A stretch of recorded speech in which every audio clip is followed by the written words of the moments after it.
ഈ നമ്മുടെ എറണാകുളം സൈഡിലൊക്കെ ഈ കുണ്ടന്നൂർ, മരട് അങ്ങനെയൊക്കെയുള്ള സ്ഥലങ്ങളിലൊക്കെ വന്ന് അതിനെയും കൊണ്ടുവന്ന് എഴുന്നള്ളിക്കാനൊക്കെ കഴിഞ്ഞിട്ടുണ്ട്. അങ്ങനെ ഒരു സംഭവം എൻ്റെ കയ്യിൽ നിന്ന് ഉണ്ടായിട്ടുള്ളൂ.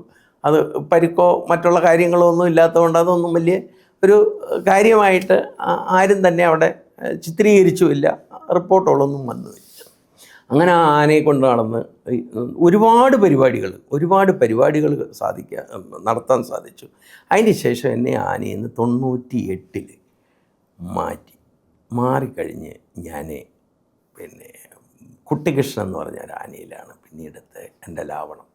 അതുമേലെ ഏതാണ്ട് കുറച്ച് ഒരു 6 മാസക്കാലം എനിക്കതിൽ പ്രവൃത്തിയെടുക്കാൻ കഴിഞ്ഞിട്ടുള്ളൂ. അത് വളരെ ശാന്തനായ ഒരു ആനയായിരുന്നു, ഒരു കുഴപ്പമില്ലാത്ത ഒരു ആനയായിരുന്നു. ഇപ്പം അത് ജീവിച്ചിരിപ്പില്ല, അത് മരിച്ചുപോയി. അതിൻ്റെ അടുക്കൽ ഒരു 6 മാസക്കാലം പ്രവൃത്തിയെടുക്കാൻ കഴിഞ്ഞു. അതിനുശേഷം ഗുരുവായൂർ ദേവസ്വത്തിലെ ദാമോദരദാസ് എന്നും പറഞ്ഞൊരു ആനയുണ്ടായിരുന്നു. ആ ആനയിലെ വളരെ കുട്ടിക്കാലം, അതായത് അതിന് നിന്നുകൊണ്ട് തലക്കെട്ട് കെട്ടാൻ പറ്റുന്ന ഒരു കാലയളവിൽ എൻ്റെ കയ്യിൽ കിട്ടുന്നത്, അതിനെ എഴുന്നള്ളിപ്പ്, മറ്റുള്ള കാര്യങ്ങൾ എല്ലാം വളരെ ഭംഗിയായ രീതിയിൽ എനിക്കതിനെ കൊണ്ട് ചെയ്യാൻ സാധിച്ചിട്ടുണ്ട്. അതേതാണ്ട് ഒരു 5 വർഷക്കാലം എൻ്റെ കയ്യിൽ നിന്നു. അതിനെ വളരെ പ്രധാനപ്പെട്ട ക്ഷേത്രങ്ങളിലൊക്കെ കൊണ്ടുപോയി എഴുന്നള്ളിക്കാൻ കഴിഞ്ഞു.